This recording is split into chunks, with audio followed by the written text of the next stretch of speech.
Assalamualaikum warahmatullahi wabarakatuh.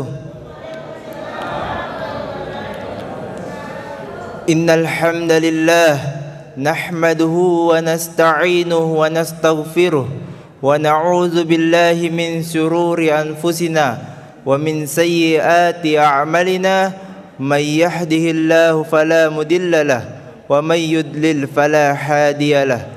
Ashhadu an la ilaha illallah wahdahu la syarika lah wa ashhadu anna Muhammadan abduhu wa rasuluh la nabiyya ba'dah.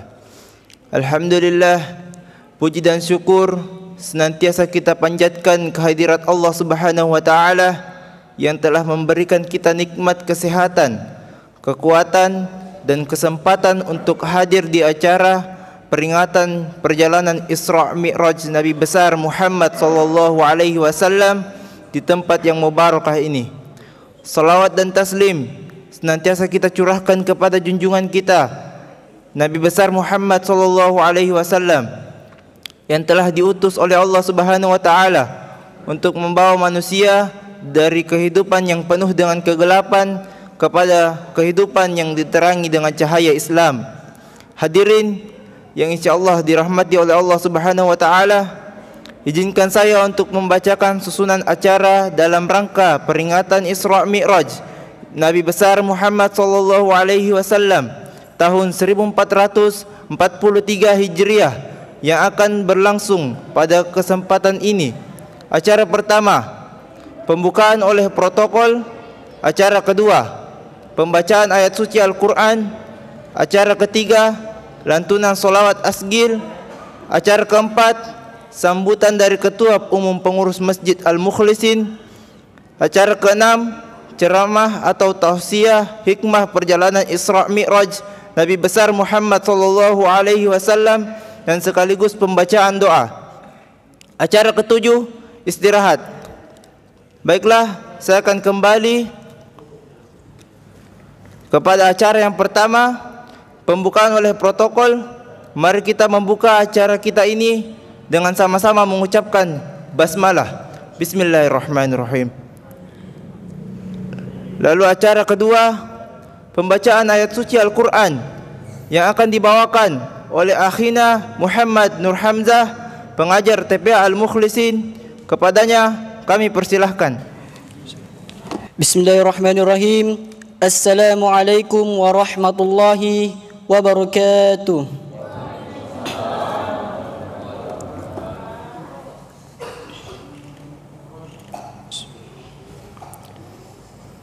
A'udzu billahi minasy syaithanir rajim.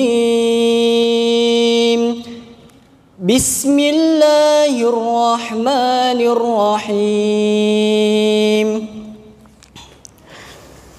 Subhanalladzi asra bi'abdihi laylan minal masjidil haram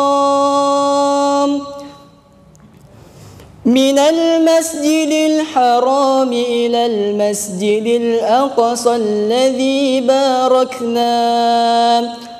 الذي باركنا حوله لنريه من آياتنا إنه هو السميع البصير وآتينا موسى الكتاب وجعلناه هدى لبني إسرائيل ألا تتخذوا من دوني وكيلا ذرية من حملنا مع نوح إنه كان عبدا شكورا وقضينا إلى بني إسرائيل في الكتاب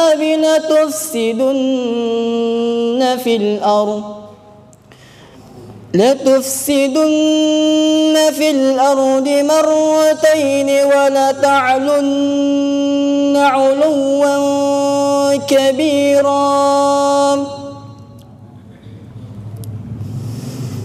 فإذا جاء وعد أولاهما بعثنا عليكم عبادا لنا أولي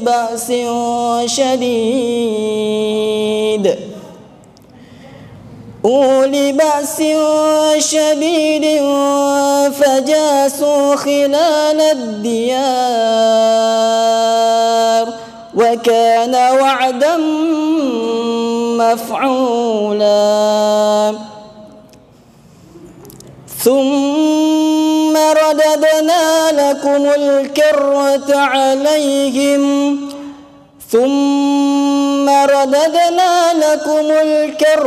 عليهم وأمددناكم بأموال وبنين وجعلناكم أكثر نفيرا إن أحسنتم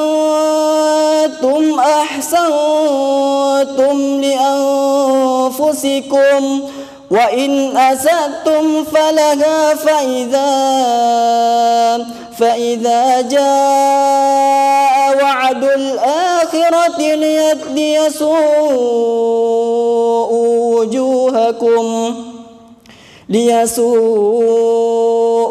وجوهكم وليدخل المسجد كما دخلوه أول مرة وليتبروا ما علوا تتبيرا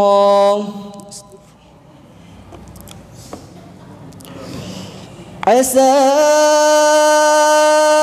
ربكم يرحمكم وإن عدتم عدنا وجعلنا جهنم للكافرين حصيرا إن هذا القرآن يهدي للتي هي أقوم ويبشر المؤمنين الذين يعملون الصالحات أن لهم أجرا كبيرا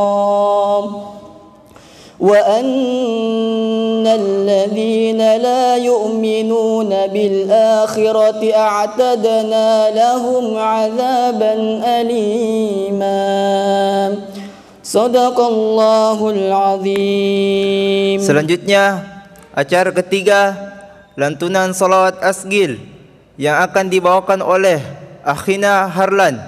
Kepadanya kami persilahkan.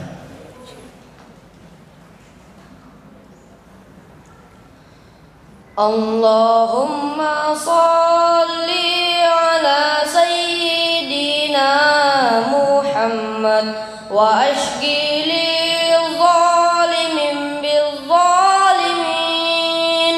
Allahumma sholli ala sayyidina Muhammad wa ashqili zalimin bizzalimin wa akhrijna min bainihim salimin wa ala alihi wa sahbihi ajma'in. Allahumma sholli ala sayyidina Muhammad wa ashqili zalimin bizzalimin wa akhrijna min bainihim salimin wa ala alihi wa sahbihi ajma'in. Wassalamualaikum warahmatullahi wabarakatuh.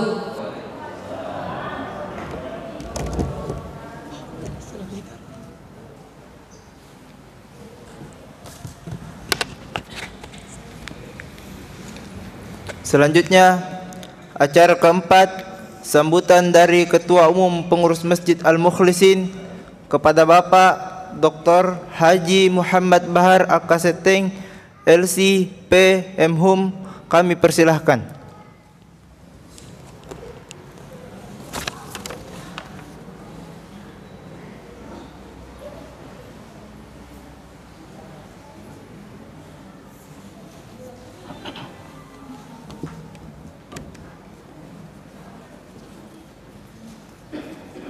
Bismillahirrahmanirrahim. Assalamualaikum warahmatullahi wabarakatuh. Alhamdulillahirabbil alamin, wassalatu wassalamu ala asyrofil anbiya wal mursalin wa ala alihi wasahbihi ajmain. Amma ba'du. Rabbi shrah li sadri wa yassir li amri wahlul 'uqdatam min lisani yafqahu qawli. Yang terhormat para orang tua kami di Masjid Al-Mukhlisin, yang terhormat para pembina, yang terhormat para pengurus, yang terhormat ibu majelis taklim, yang terhormat para jemaah, yang terhormat anak-anakku,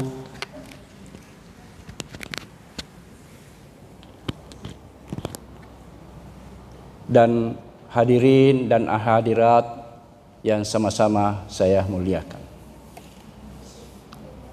Alhamdulillah, pada malam hari ini kita masih diberikan nikmat oleh Allah Subhanahu wa taala sehingga kita masih dapat menunaikan sholat Isya berjamaah di tempat yang penuh mubarakah ini.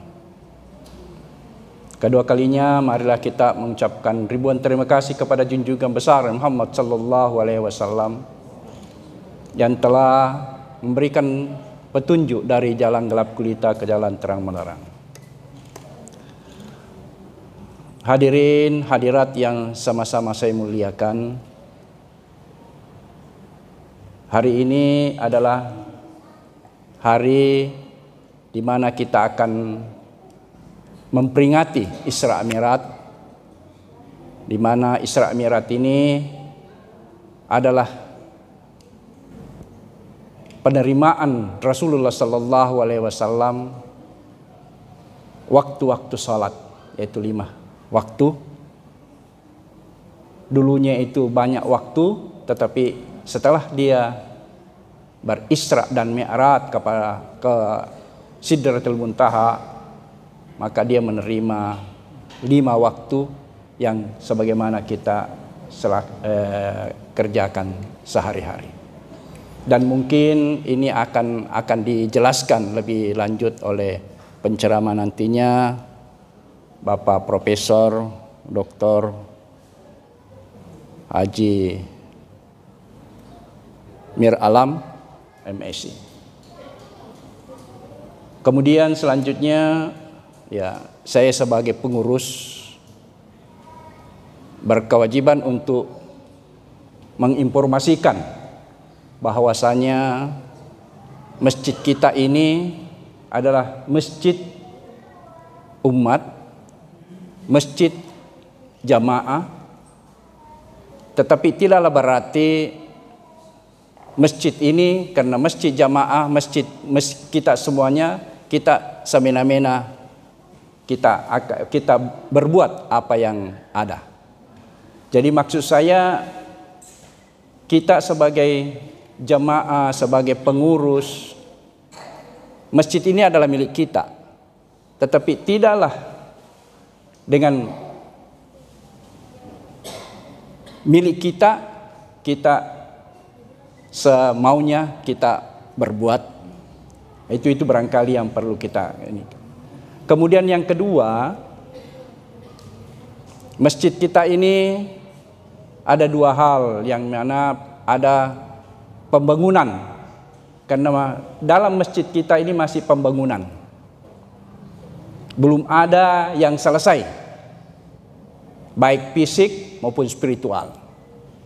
Fisiknya ya sebagaimana sekarang dan berlanjut sekarang di apalagi namanya sebelah belakang ini menara.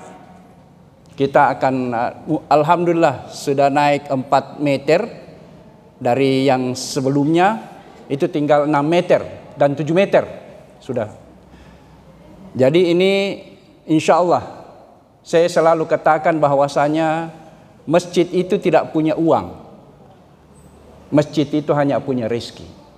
Dan insya Allah ada saja rezeki itu untuk masjid kita ini. Dan alhamdulillah ya bukan kita ini, kita bersyukur baru 2 tahun, masuk 2 tahun masjid kita sudah yang begini. Karena selalu saya mengatakan bahwasanya masjid tidak punya uang. Masjid itu hanya punya rezeki. Rezekinya itu ya dari orang-orang yang memberikan sumbangan, itulah yang ini. Dan masjid kita ini saya selalu katakan jangan sampai banyak saldo. Jangan sampai banyak saldo. Kalau memang ada silahkan dikeluarkan. Maksudnya sesuai dengan apa peruntukannya. Karena masjid kita ini masih banyak, apalagi namanya masih banyak yang mau dilakukan. Nah ini. Kemudian yang kedua masalah pembangunan spiritual. Dan alhamdulillah anak-anak kita kegiatan-kegiatan setiap sholat, setelah sholat itu tidak pernah lepas kegiatan-kegiatan di Al-Mukhlisin ini. Dan alhamdulillah barangkali bisa kita saksikan dalam running ya, ada. Jadi itulah kegiatan-kegiatan di mana kegiatan-kegiatan Masjid Al-Mukhlisin ini. Kemudian kepengurusan, baru saya singgung kepengurusan itu agak dipersempit, maksudnya diperciut. Ya, yang lalu itu banyak personilnya, tetapi tidak maksimal. Mudah-mudahan sekarang ini sedikit, tapi insya Allah akan maksimal. Itu barangkali yang untuk kepengurusan. Yang kami perbanyak di sini adalah unit-unit. Dan alhamdulillah unit-unit di Al-Mukhlisin ini ada majelis taklim, ada TPA, TKA, ada remaja masjid, ada pembelajaran bahasa Arab, ada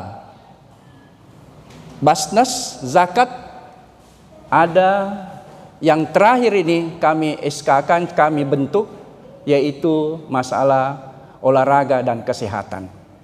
Dan alhamdulillah sudah jalan, sudah hampir 1 tahun jalan baru di SK-kan. Dan saya tidak mau meng-SK-kan unit-unit itu kalau memang tidak bisa jalan. Sudah banyak yang meminta ada membuka masalah kewirausahaan.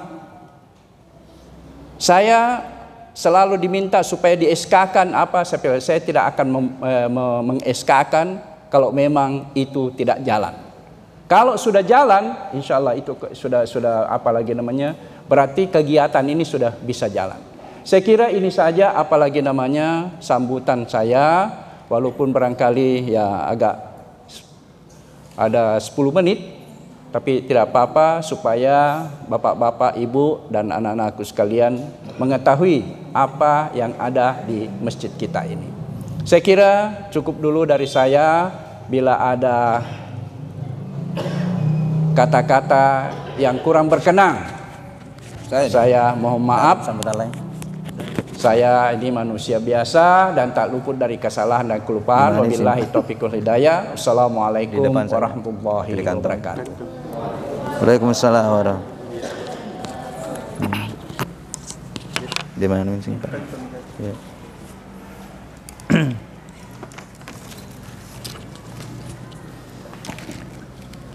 Selanjutnya acara ke-6, ceramah atau tausiah hikmah perjalanan Isra Mi'raj Nabi besar Muhammad sallallahu alaihi wasallam dan sekaligus pembacaan doa yang akan dibawakan oleh Bapak Al-Ustaz Prof. Dr. Mir Alam. Kepada Al-Ustaz kami persilahkan dengan hormat.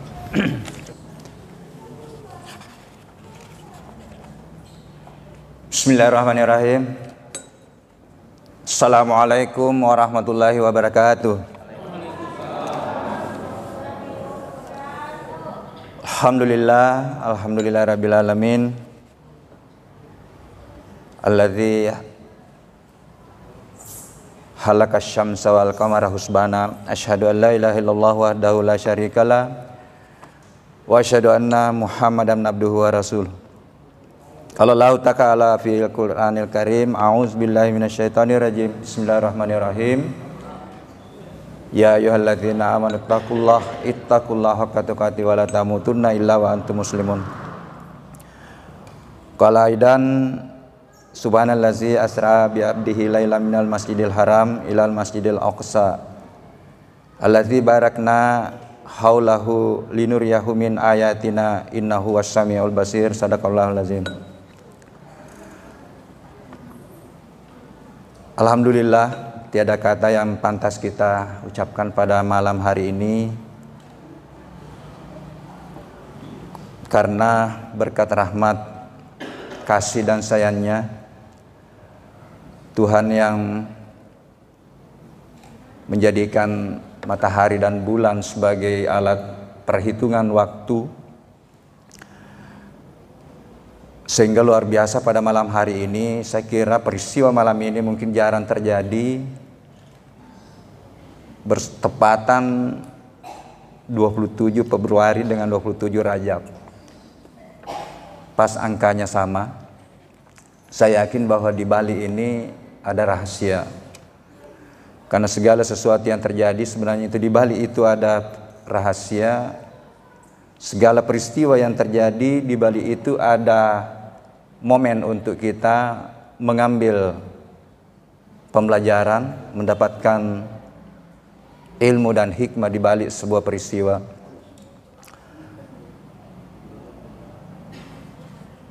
Selawat dan taslim kita haturkan kepada Nabiullah Muhammad sallallahu alaihi wasallam, Nabi yang insyaallah kita sudah bangun komitmen untuk menjadikan Rasulullah sebagai contoh, sebagai suri teladan, sebagai bentuk implementasi dari syahadat kita.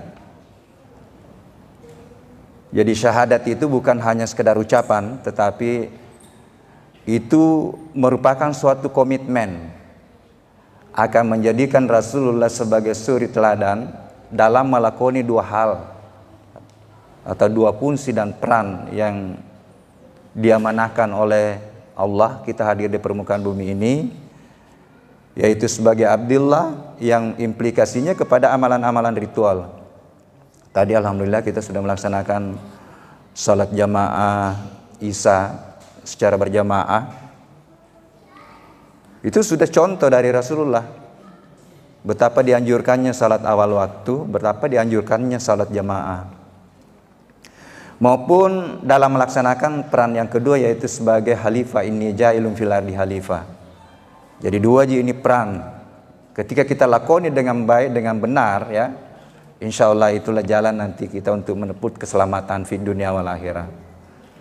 Apa itu peran kekhalifahan? Mulai dari yang kecil-kecil, mulai dari bapak rumah tangga, ibu rumah tangga, sampai dengan peran profesi di tingkat tertinggi, yaitu pemimpin bangsa, pemimpin negara, dan semuanya akan dipertanggungjawabkan.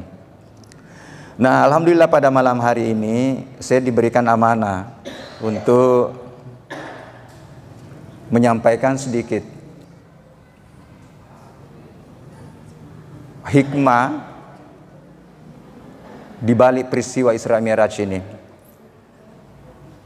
Karena peristiwa Isra Mi'raj ini merupakan suatu catatan sejarah di dalam Al-Quran yang sudah diabadikan di dalam surah Al-Isra ayat 1. Dan harus kita yakin bahwa catatan sejarah yang ada di dalam Al-Quran itu tidak ada keraguan la raiba fihi.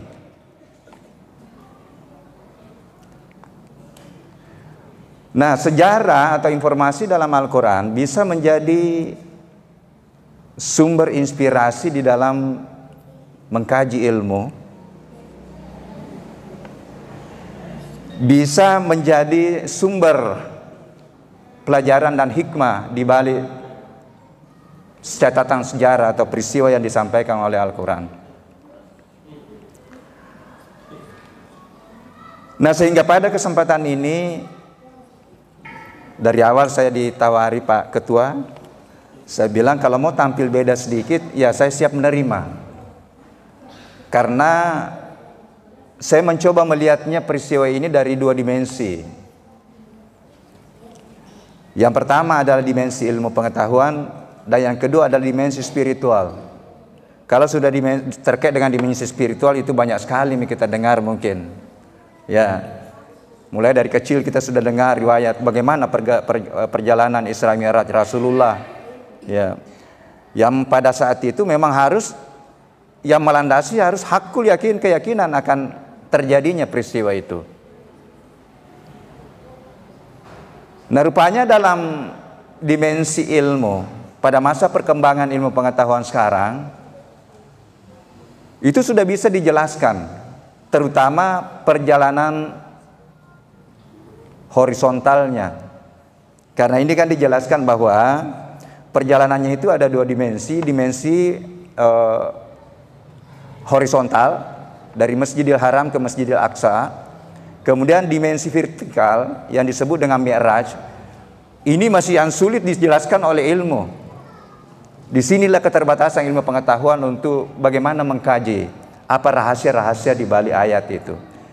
Tetapi perjalanan dari Masjidil Aqsa ke dari Masjidil Haram ke Masjidil Aqsa itu sudah hampir bisa dijelaskan.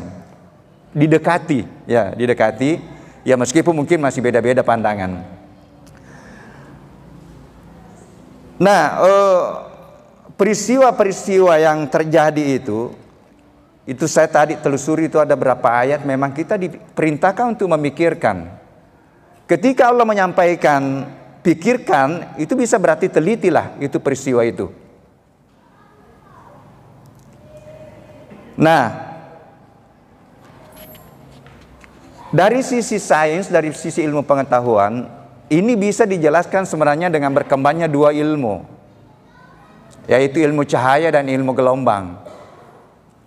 Banyak dijelaskan, banyak dikaji oleh Pak Prof ini mengenai bagaimana ilmu gelombang, Pak Prof Samsir, ya.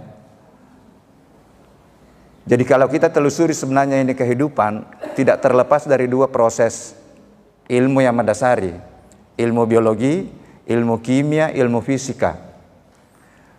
Kalau kita telusuri itu, insya Allah kita bisa menemukan rahasia-rahasia di dalam diri kita. Banyak rahasia bisa terbongkar dengan fisika kuantum namanya. Inilah mungkin salah satu nanti yang bisa menjelaskan, ya, peristiwa Isra atau perjalanan horizontal. Nah, dasar pengembangan ilmunya itu sebenarnya dasarnya dalam Al-Quran. Salah satunya bahwa seluruh yang terjadi yang nampak itu sebenarnya berpasangan. Yang kelihatan itu ada pasangannya. Wa min kulli syai'in halakna zawjaini la'allakum tazakkarun. Ini di surah As-Sariyah 5149 itu Allah menyampaikan bahwa setiap yang kelihatan sebenarnya itu benda itu ada pasangannya. Mungkin pasangannya itu tidak nampak. Di surah Yasin juga ada subhanallazi halakal aswaja kullaha mimma tunbitul ardh. Bahwa seluruh yang aku ciptakan itu berpasangan, baik yang ada dalam dirimu maupun yang ada di permukaan bumi maupun yang belum engkau ketahui. Ini mohon maaf, ini yang belum engkau ketahui, inilah banyak dimanfaatkan oleh Barat untuk menghasilkan suatu ilmu-ilmu baru. Ketika ada fakta yang ditemukan, dicari itu pasti ada pasangannya, ini fakta. Lahirlah ilmu-ilmu baru. Nah, dari sisi sains perjalanan horizontal tadi bahwa setiap benda atau materi ada in materinya. Jadi ada benda, ada in materi, ada yang kelihatan, dapat diindra, dapat dilihat. Ada juga yang tidak bisa dilihat. Itulah di dalam bahasa ilmu pengetahuan yang disebut dengan energi atau disebut dengan gelombang. Nah, badan kita ini ada kan badan jasad. Ya. Kalau bahasa Bugis ini, jadi setiap diri katanya itu angkat tubuh kasarana, angkat tubuh halusukna. Ada badan jasad. Nah, badan jasad ini bisa dilihat dan dia terbentuk dari unsur-unsur tanah dan dikontrol oleh reaksi-reaksi biokimia dalam tubuh atau metabolisme. Nah, inilah saya katakan bahwa itu adalah peristiwa kimia yang mendasari proses metabolisme dalam tubuh. Sehingga ayat yang mengatakan bahwa seluruh yang aku ciptakan itu berada dalam kondisi seimbang, kita masuk dalam reaksi kimia pun ini kena ini ayat.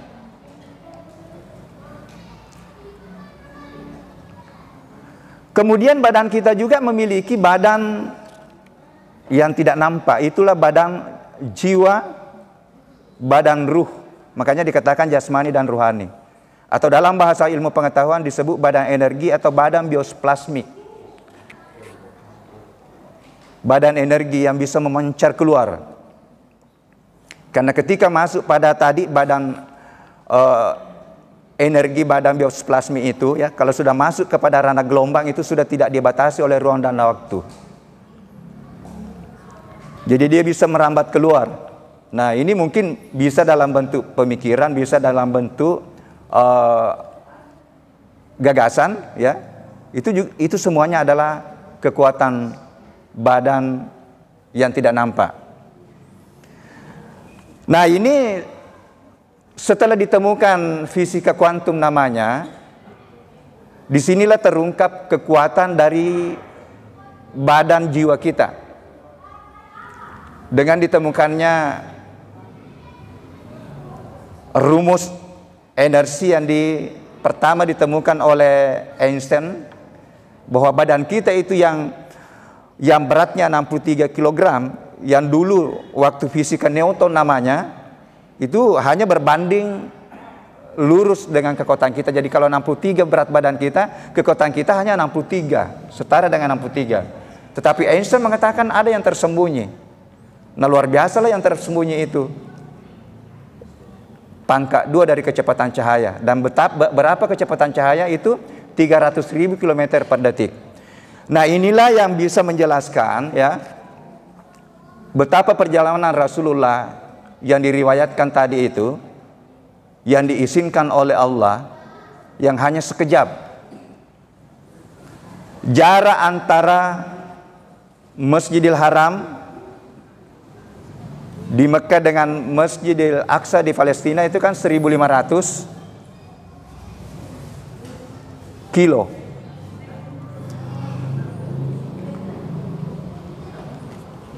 Dulu itu ditempuh, ya, sebelum ada pesawat ditempuh itu sampai 1 bulan baru bisa sampai. Ditempuh 1 bulan. Kalau sekarang itu tinggal 1,5 jam kan naik pesawat.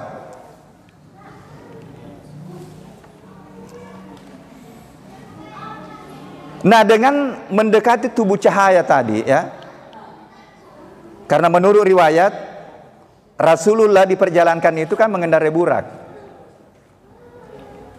Burak dalam bahasa Arab itu berasal dari kata barkun, ya. Barkun itu artinya kilat.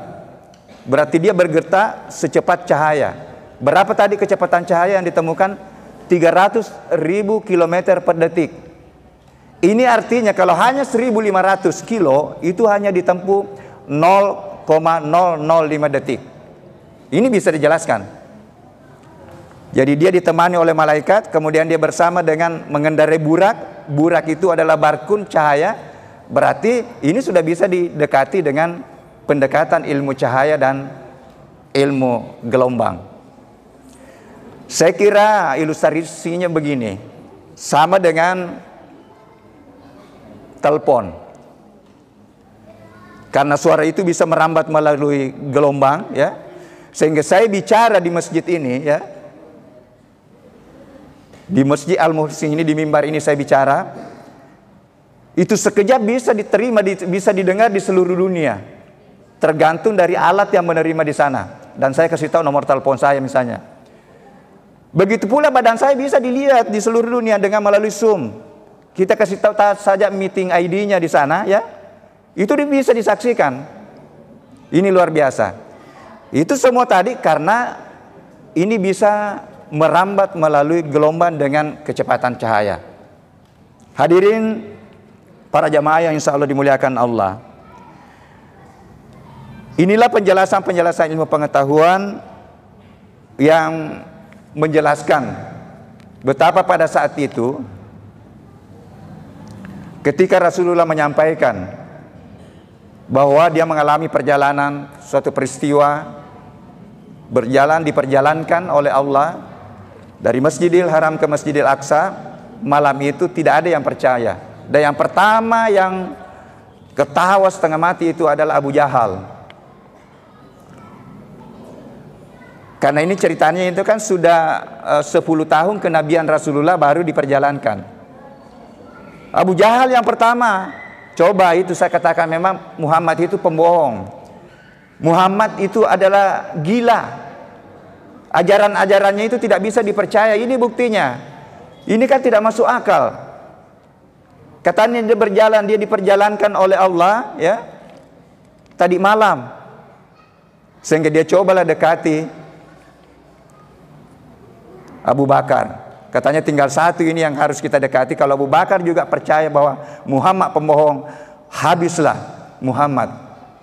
Akhirnya menurut riwayat itu kan didatangi. Kemudian Rasulullah disuruh bicara di depan Abu Bakar. Tadi malam saya diperjalankan dari Masjidil Haram ke Masjidil Aqsa. Kemudian malam itu juga saya langsung ke Sidratul Muntaha. Ini Sidratul Muntaha itu disepakati sebagai alam langit dimensi 7, langit ke-7. Dan itu sudah mulai dikaji juga, melalui ilmu pengetahuan. Waktu itu apa jawaban Abu Bakar? Seandainya katanya Muhammad menyampaikan bahwa ada musuh di balik gunung ini, meskipun tidak ada musuh itu, tapi saya percaya. Akhirnya disitulah mulai diberikan gelar Abu Bakar As-Siddiq, karena dia yang pertama membenarkan sesuatu yang tidak dibenarkan oleh masyarakat umum. Hadirin pada jamaah yang insya Allah dimuliakan Allah. Nah, yang kedua, pergerakan ke atas atau yang disebut dengan Mi'raj. Tadi saya sampaikan bahwa ini yang masih sulit dijelaskan oleh ilmu pengetahuan. Disinilah nanti kesadaran bahwa, ya, bagaimanapun canggihnya ilmu pengetahuan itu tidak mampu untuk menjelaskan seluruh rahasia-rahasia Allah.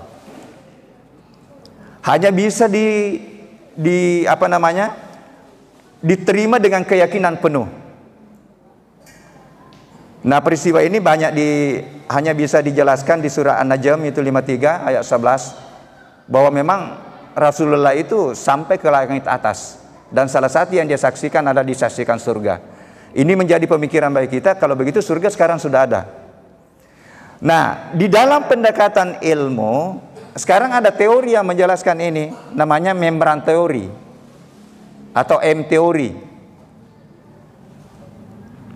Apa itu membran teori? Disepakati sekarang bahwa alam bumi ini ada alam-alam paralelnya yang dijelaskan dalam Al-Quran, ada langit ke-7. Nah, di dalam Al-Quran ketika Allah berbicara tentang hujan, tentang awan, sebenarnya yang dijelaskan itu atmosfer. Jadi lapisan-lapisan bumi atau alam pertama ini yang kita pelajari di dalam klimatologi, itu juga 7 lapis, dan banyak rahasia juga terbongkar di atas itu. Tetapi ketika berbicara tadi peristiwa Isra Mi'raj, itu sebenarnya yang dijelaskan adalah dimensi. Di mana dimensi itu? Ini sekali lagi sudah ditanyakan oleh malaikat juga kepada Rasulullah.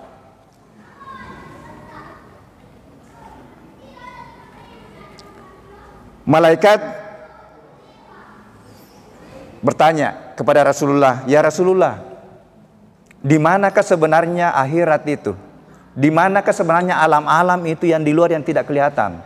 Di manakah itu alam barzah? Di manakah Sidratul Muntaha?" Apa jawaban Rasulullah waktu itu?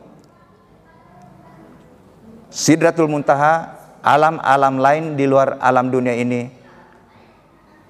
hanya sekejap mata saja kita bisa sampai. Inilah yang dijelaskan dalam surah Al-Ma'arij, bahwa setiap lapisan-lapisan tadi yang disampaikan oleh Allah bahwa ada sampai pada langit ke-7, itu ada tempat-tempat naik, namanya Al-Ma'arij. Di dalam bahasa ilmu pengetahuan ini disebut dengan wormhole, itu jalan tembus. Jadi orang yang mampu mensucikan jiwanya, mensucikan dirinya, bisa tembus ke alam lain. Dan saya kira ini masih perdebatan, tetapi saya kira bisa kita buktikan orang yang tidurnya bagus dan dapat mimpi yang enak, itu sebenarnya menembus dimensi-dimensi yang lain. Sehingga terkadang kalau kita tidur mendapatkan gagasan-gagasan baru, mendapatkan pembelajaran-pembelajaran baru. Makanya ibu-ibu, bapak-bapak, anak-anakku, perbaiki doa sebelum tidur.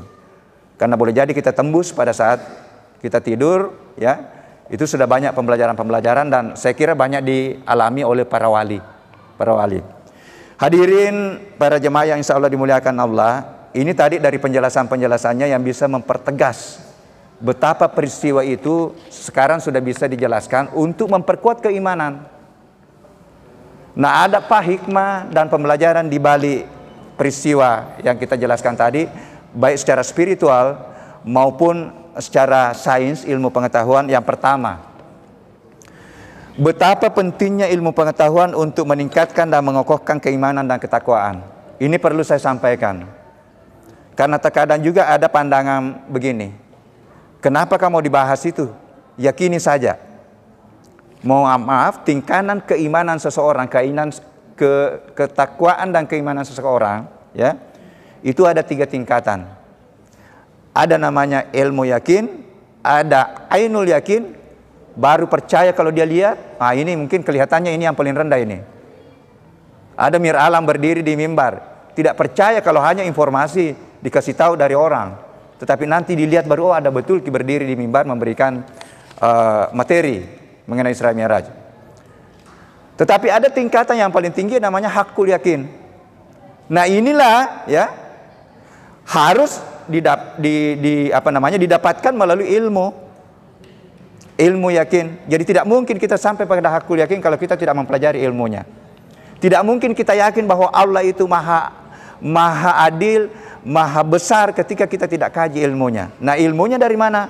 Dari Quran dan ayat-ayat yang terpencar. Ada dalam diri, ada di dalam jantung, ada di dalam sel. Itu semua kita bisa pelajari kebesaran Allah di balik diri kita. Nah, termasuk ilmu bahasa. Ini tadi ayat yang kita bacakan, saya ikuti pengajiannya Guru Ta, Kiai Haji Nasaruddin Umar. Itu kata bi abdihi saja, katanya itu luar biasa. Karena abdihi saja itu sudah berarti hamba. Tetapi apa makna ba di balik ini ya? Ini baru ini. Itu berarti bahwa ba itu melengket, bahwa hamba yang melengket kepada Tuhan, yang dekat kepada Tuhan, itu yang bisa menuju pada puncak. Ini baru dari sisi bahasa. Termasuk lailan, dia terjemahkan bukan hanya malam, tetapi kesunyian. Ini berarti bahwa salah satu maknanya, hamba yang mencoba melatih dirinya untuk selalu mendekat kepada Allah. Bagaimana mendekat? Perbanyak amalan-amalan, hadirkan sifat-sifat mulianya di dalam seluruh aktivitas kita, itu adalah jalan mendekat. Itu lengket, dan itulah jalan untuk mendapatkan keberkahan kehidupan. Itu yang pertama. Kemudian yang kedua, segala sesuatu yang terjadi, yakin bahwa di balik peristiwa ada kehendak Allah. Sekali lagi saya ulang, segala sesuatu yang terjadi dalam diri kita itu pasti ada kehendak. Kita mendapatkan suatu rezeki, itu pasti ada kehendak. Sehingga ada 3 hal yang perlu kita lakukan untuk bagaimana kita mendapatkan rezeki. Yang pertama adalah kita lakukan ikhtiar. Yang kedua doa. Doa itu penting karena inilah yang menentukan. Jadi boleh jadi nanti sama-sama kita berusaha tetapi doanya beda, akhirnya hasilnya juga beda. Yakin. Jadi peristiwa Isra Mi'raj ini adalah peristiwa karena kehendaknya Allah. Nah, kemudian yang ketiga, peristiwa Isra Mi'raj adalah perjalanan suci Rasulullah hamba Allah berjumpa dengan Yang Maha Suci. Ini juga rahasianya katanya di sini ya. Saya coba menelusuri Al-Quran itu hanya 4 ayat kalau tidak salah yang langsung Allah menyebut Muhammad. Yang lain itu Abdillah. Apa rahasianya di sini? Bahwa ketika Allah menyampaikan Abdillah, peluang-peluang itu semua dimiliki oleh kita. Tetapi tidak mungkin kita sama dengan tadi peristiwa Isra Mi'raj. Tetapi Abdillah itu sebagai hamba yang mampu mensucikan dirinya, itu bisa juga mencapai puncak. Apa rahasia tadi kan? Salah satu ininya kan sampai ke Sidratul Muntaha. Apa itu Sidratul Muntaha? Sampai ke puncak perjumpaan. Jadi peluang-peluang itu ada.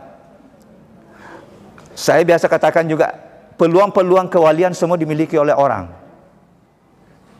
Peluang-peluang menjadi orang suci dimiliki semua orang karena semuanya kita memiliki itu. Summa sawwahu wa nafa'a fihi min ruhi wa ja'ala lakum sam'a wal absara wal afida qalilan ma tashkurun. Ini motivasi untuk kita bagaimana memproses diri kita untuk menuju pada mendekat dan mudah untuk berkomunikasi dengan Yang Maha Suci. Peristiwa ini terjadi setelah 10 tahun kenabian Rasulullah dengan berbagai cobaan-cobaan. Menurut riwayat kan ada 3 hal sebenarnya yang luar biasa cobaannya Rasulullah, dan setelah itu disitulah dipanggil untuk menuju Sidratul Muntaha untuk menyaksikan sesuatu hal yang belum pernah dilihat di dunia ini.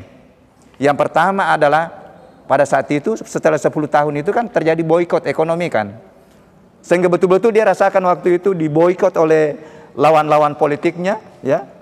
Kemudian yang kedua adalah meninggalnya istrinya yang dia cintai.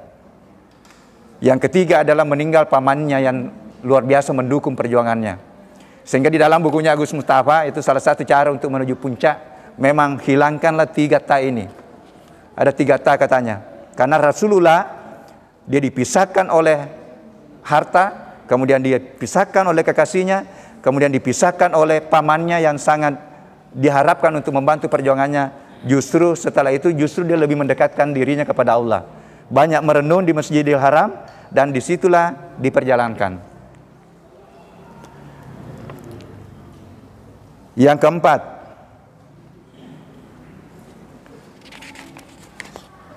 mungkin sering kita dengar bahwa Mi'raj itu, Mi'rajnya orang mukmin ada di salatnya. Bahwa salat adalah Mi'rajnya orang mukmin. Jadi kalau begitu salat sebenarnya adalah proses pensucian diri, perjalanan spiritual kita semua. Ketika kita mampu mencapai puncak khusyuk. Ini yang sering kita bahas di sini, bagaimana khusyuk dalam salat. Karena ketika mencapai puncak di situ, itulah sebenarnya hakikinya mencapai Sidratul Muntaha. Nah, apa makna yang bisa kita dapat di sini? Bahwa untuk mempercepat memproses diri kita menuju pada proses pensucian, perbanyaklah bermi'raj. Jangan hanya bermi'rajnya dengan wajib. Karena bermi'rajnya dengan wajib hanya 17 rakaat. Tambah-tambah sambil tambah sunnah. Tambah sunnah. Jadi segala sesuatu amal-amal yang sudah diperintahkan, diwajibkan itu ada sunnahnya. Dan mohon maaf, di sunnah inilah perjuangannya kita untuk bagaimana merebut proses pensucian, merebut pendekatan, dan mungkin dari situ bisa kita mendapatkan pembeda dengan yang lain. Dan saya katakan juga untuk menguji keikhlasan kita untuk beribadah, ujilah keikhlasan kita dalam melaksanakan sunnah. Ada rawatib 12 rakaat, uji diri kita di situ. Kalau kita sudah merasa kehilangan sunnah saja, itulah tanda-tanda kita untuk bagaimana mendekat kepadanya, untuk mendapatkan ridha dan kasih sayang Allah. Puasa ada sunnahnya. Wajibnya kan hanya Ramadan ya, tinggal 1 bulan ini insya Allah. Tetapi ada nggak yang jamin dirinya sampai Ramadan? Kita ditawarkan untuk ada beberapa sunnah, ada Senin Kamis, ada Ayyamul Bid. Latih-latih diri kita untuk bagaimana mengamalkan yang sunnah. Di dalam hadis qudsi disampaikan bahwa hambaku yang terus-menerus mendekati diriku dengan amalan sunnah adalah jalan untuk aku mencintainya. Dan ketika aku mencintainya, maka aku adalah pendengarannya yang dia gunakan untuk mendengar. Aku ada penglihatannya yang digunakan untuk melihat. Aku adalah tangannya yang digunakan untuk berbuat. Aku adalah kakinya yang digunakan untuk bergerak.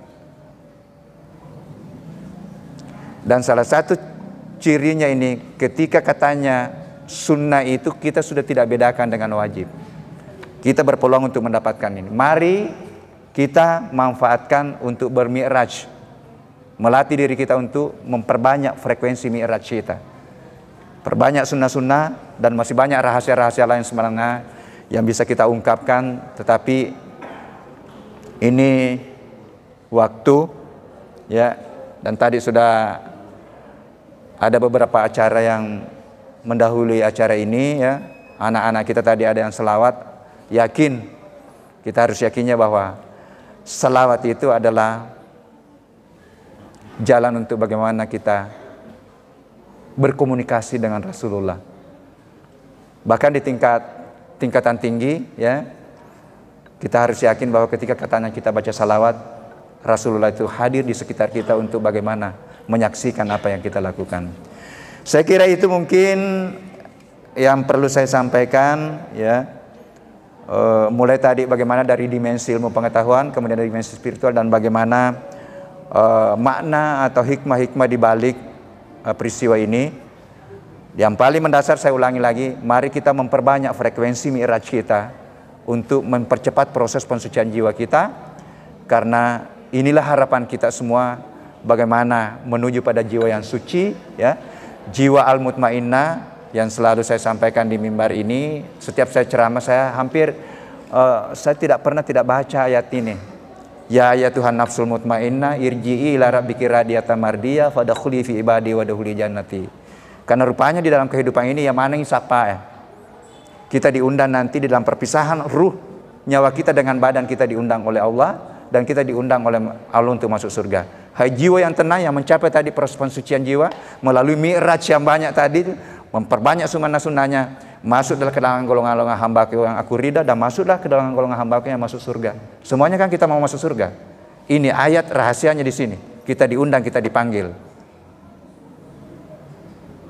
Mudah-mudahan ada manfaatnya, dan mohon maaf atas segala kekurangannya. Assalamualaikum warahmatullahi wabarakatuh. Dikasih lagi tugas untuk berdoa. Nah, untuk keberkahan acara kita pada kesempatan ini, mari kita berdoa dengan membuka Ummul Kitab. Bismillahirrahmanirrahim. Alhamdulillahirabbil alamin, arrahmanirrahim, maliki yaumiddin. Iyyaka na'budu wa iyyaka nasta'in, ihdinas siratal mustaqim, siratal ladzina an'amta 'alaihim ghairil maghdubi 'alaihim waladdallin. Amin. Rabbana zalamna anfusana wa illam taghfir lana wa tarhamna lanakunanna minal hasyirin. Rabbana ighfir lana wa liwalidayna wa li ikhwanina allazina sabaquna bil iman wa la taj'al fi qulubina ghillan lil ladzina amanu. Rabbana innaka ra'ufur rahim. Rabbana afrika alaina sabran wa tawaffana muslimin. Allahumma barik lana fi Rajab wa Syahban wa ballighna Ramadan. Allahumma inna nas'aluka salamatan fi ahlina wa salamatan fi auladina wa salamatan fi Indonesia amma wa usulan ila baladina al-Makassar bi rahmatika ya arhamar rahimin. Rabbana atina fid dunya hasanatan wa fil akhirati hasanatan wa qina adzabannar. Subhana rabbika rabbil izzati amma yasifun wa salamun alal mursalin walhamdulillahi rabbil alamin. Assalamualaikum warahmatullahi wabarakatuh. Acara selanjutnya acara istirahat. Dengan selesainya pembacaan doa tadi, maka berakhirlah pula seluruh rangkaian acara kita pada malam hari ini. Semoga melalui momen peringatan perjalanan Isra Mi'raj Nabi besar Muhammad sallallahu alaihi wasallam ini, kita semakin yakin dan percaya akan mukjizat Allah Subhanahu wa taala yang diberikan kepada baginda Rasulullah sallallahu alaihi wasallam, dan senantiasa meneladani perjalanan dakwah beliau. Amin ya rabbal alamin. Mari kita menutup kegiatan kita ini dengan membaca doa kifaratul majlis. Subhanakallahumma wa bihamdik asyhadu an la ilaha illa anta astaghfiruka wa atubu ilaik. Wabillahi taufiq wal hidayah. Wassalamu alaikum warahmatullahi wabarakatuh.